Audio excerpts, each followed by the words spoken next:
Honey റോസെ നന്നായി.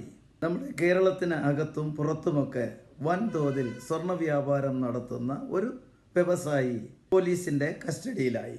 ഹണി റോസ് എന്ന celebrity നൽകിയ പരാതിയുടെ അടിസ്ഥാനത്തിലാണത്. ഈ വ്യവസായിയുടെ മിക്ക സ്വർണ്ണ കടകളും ഉദ്ഘാടനം ചെയ്തുകൊണ്ടിരുന്നത് ഹണി റോസ് ആയിരുന്നു.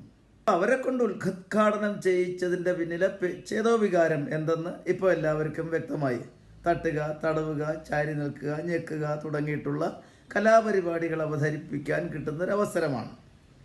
ഏതായാലും നമ്മുടെ രാജ്യത്ത് ഈ അടുത്ത കാലത്തായിട്ട് ഉദ്ഘാടന കർമ്മങ്ങൾക്ക് ഇത്തരത്തിൽ സ്ത്രീകളെ കൊണ്ടുവന്ന് ചെയ്യിക്കുന്ന ഒരു പരിപാടിയുണ്ട്. ഉദ്ഘാടനം എന്ന് പറയുന്നത് ഒരു ദൈവികമായ കർമ്മമാണ്.